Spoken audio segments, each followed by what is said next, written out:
عسلامتكم، شنو احوالكم؟ ان شاء الله تكونوا لاباس يا ربي. جبت لكم اخيرا روسيت في الشين يوتيوب متاعي وياسر فرحانه خاطرني اونفان نجمت نهبط روسيت في الشين متاعي اللي تعزز عليا على الاخر. اليوم عنا جاتو شوكولا براليني، لا فيه لا زبده ولا حليب، بويسكو الزبده ولا حليب مقطوعين بسيف نلقاوهم. دونك قررت نبدا بالروسيت هذيا. الجاتو فوندون يعشق، ماهوش صعيب، جيست ركزوا بالباهي في المراحل، واللي زانغريديون المقادير تلقاو مكتوبين تحت الفيديو كيف العاده. اول حاجه ذوبت شوكولا نوار، شوكولا اولي، شوكولاته كحله، شوكولاته بالحليب يتسموا كوفرتور، وزدت عليهم كريمه سائله، كريم ليكيد، خليتها بالباهي وقعدت نزيدها على 3 مرات. هوني 500 مليلتر متاع كريمه في كل، وقسمتها على 3 مرات وهي مغليه، وقعدت نزيد بشوي بشويه ونخلط. وبعد في الاخر وقت اللي كملت خلطتها كامله، هوني مازلنا ما وصلناش للمرحله الثالثه راهو. حبيت نوريكم برديتاي الفيديو باش تفهموا الروسيت بالكدا. سي وصلنا خلطنا على 3 مرات. باش نزيدوا توا 50 مليلتر نفس الكريمه اما بارده. كريمتنا راهي على الاقل 30% متاع مواد دسمه، ما يلزمش تكون اقل خاطر سينو ما تنجحش تولي الكناش متاعنا. نغطيوها بالباي ونخليوها في الفريجيدير على الاقل 4 ساعات ولا ليله كامله. عنا السكر هوني زدت عليه شويه فانيليا، نجموا تعملوا سكر فانيليا عادي بالطبيعه. وشطروا طلعت بيه الابيض متاع العظم. ابيض العظم يلزمنا نخليوه يبدا هو يتركب بشويه، ونقعدوا نزيدوا السكر بشويه بشويه باش نزيدوا شطر كميه السكر اللي حضرناها متاع الجاتو. احنا الجاتو عندنا فيه كميه معينه تلقاوها مكتوبه تحت الفيديو باش نستعملوا كان شطروا في ابيض العظم. نخلطوا بالباهي حتى لين يشد روحه، وكل مره نزيدوا في الفيتيس بشويه بشويه حتى لين ابيض العظم يتركب مليح. هذه الطريقه متاع جنواز تنجح على الاخر، تنجموا تعملوا بها لي جنواز الكل، مش لازم كان اللي بالشوكولا. سي توا ابيض العظم متاعنا شد روحه يعمل كيف. باش نركضوا اصفر العظم كيف باش نزيدوا اللي فضل من السكر متاعنا. نبداو نركضوا على الاول الاصفر بشويه وبعدين نزيدوا السكر، ونقعدوا نركضوا بالباهي حتى لين يشد روحه شويه ويفتح، تنجم تقول يبيض.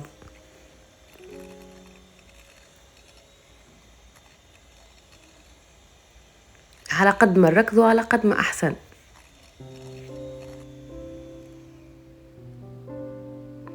سي ركضنا توا باش نزيدوه على ابيض العظم ونخلطوه بالسباتول من اللوطه للفوق بشويه بشويه باش الخليط متاعنا اللي طلع بالهواء ما يخرجش من الهواء، وما نخسروش الخفه متاعو باش الجنواز متاعنا تجينا ناجحه بالباهي.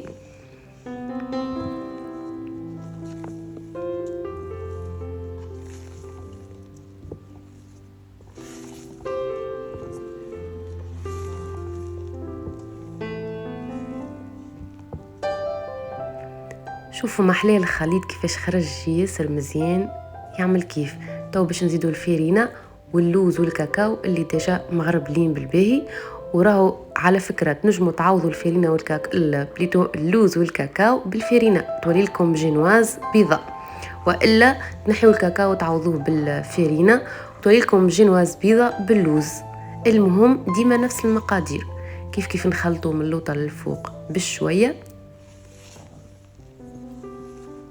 حتى لين تولي كلها خلطة متجانسة بالباهي. وحضرت انا طبق 30 على 40 سنتيمتر يجيب بالضبط الكونتيتي متاع العظم وكل شيء تجي في الطبق متاعنا هذا بالضبط.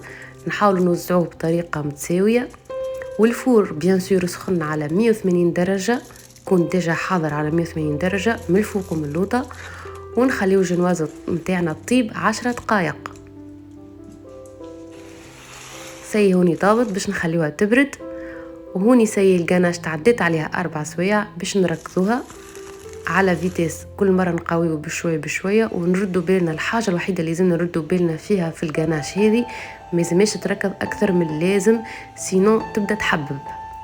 باش نقعدوا نركضوها حتى لين نوصلوا للتكستور نحسوها شدة روحها، أما ردوا بالنا لنركضوها أكثر من اللازم. هيك الوصية اللي فريمون يلزمكم تردوا بالكم فيها في الجاتو كاملة، يمكن هذيك الحاجة الوحيدة معناتها. ريتو وصلت انا للتكستور هذه سيء يزي، قلت باش ما تحبب ليش القراش متاعي تقعد لي مزينه. بعد كيف تتكنجل تولي شده روحها وتعمل ستوستين كيف.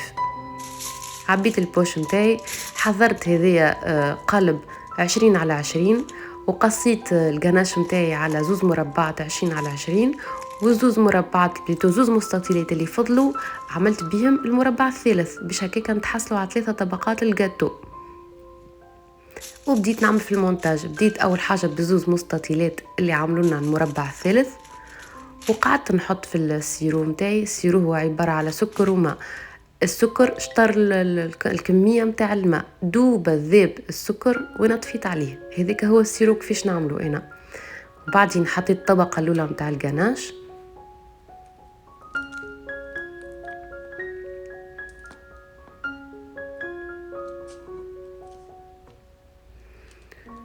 وباش نزيد شويه براليني. البراليني موجود في الشين يوتيوب متاعي هذه، نخلي لكم الرابط نتاعو تحت الفيديو. وما هوش لازم راهو، كان ما تحبوش تعملوا برالينات نجموا ما تعملوش، كان تحبوا ترشوا شويه فاكهه نجموا ترشوا شويه فاكهه، نخلي لكم بالحق الحريه انتم وذوقكم.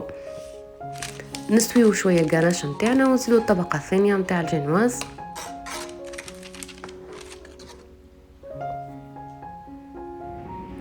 باش نعاودوا نفس الحكايه كيف باش نعملوا السيرو بعد الجناش بعد شويه براليني ونستويوهم. نحاولوا كيف نستويو بدينا بالباء باش الجاتو يجينا منظم، على قد ما نستويو لي جينواز فوق بعضهم فوق الكريمه على قد ما الجاتو نتاعنا يجي منظم. ونكملوا بنفس الطريقه حتى لين يتعبى القالب نتاعنا بالباهي. ونحاولوا كما قلت لكم في كل مره نستويو كل شيء بالباهي باش تجينا جاتو مزيانه ونظمه، الطبقات نتاعها تعمل توستين كيف. وطبيعة اللي ما عندوش قالب راهو ينجم يتصرف من غير قالب، راهو تقولش معناتها القالب لازم، خاطر هذا جاتو احنا باش نعملوه في الدار باش نتمتعوا بيه، مش لازم زاده نصرفوا عليه ونشريو له الدنيا الكل. ما عندكش قالب تنجم تشكلوا كيما تحب انتي، تقصوا حتى مستطيل معناتها هذاك القالب نتاع الجينواز اللي عملناه 30 على 40 تقصوا على مستطيلات وتعملهم فوق بعضهم بالجناش، وتجيك جاتو في فورم تشبه للبيش مزيانه على الاخر على الاخر. وتجموا حتى تعملوا جاتو مدورة، معناها بالحق ما تتربطوش بالقالب ولا بالشكل اللي عملته انا. سي كملت عبيته توا باش نخليها في الكونجيلاتور يزم على الاقل ليله كامله تبات. وكيف تبات راهو هذاك السر اللي خليها تولي فونطونت اكثر. دونك يلزمكم تبرمجوا انها تحضر قبل بنهار، من نهار اللي تسحقوا لها. هوني سي حضرت معناتها الغدوه الحي، خرجتها وقصيت الفرن اللي نحب عليها وقعدت نزينها. نخلي لكم الحريه بيان سور في الزينه. انا اشتيت نعمل فورم هذه الحق مانيش كيما نقولوا برو على الاخر في حكايه البوشاج، اما عملت باللي نقدر. بعدين معناتها هذيك اللي في الاطراف الكل قصيته وخليته هكا زيت كنجل شويه وقصيته باش نظمتها شويه، وزدت لها شويه هذيك شويه شوكولا مذوبه مع شويه كريم ليكيد وشويه براليني وهكا شويه بوفريوه وشويه حكايات وزدها شويه من الفوي دور. وهكيك تكون الجاتو متاعي حضرت، وان شاء الله يا ربي تكون الفكره عجبتكم وجربوها، وبقدرة ربي باش تعجبكم على الاخر.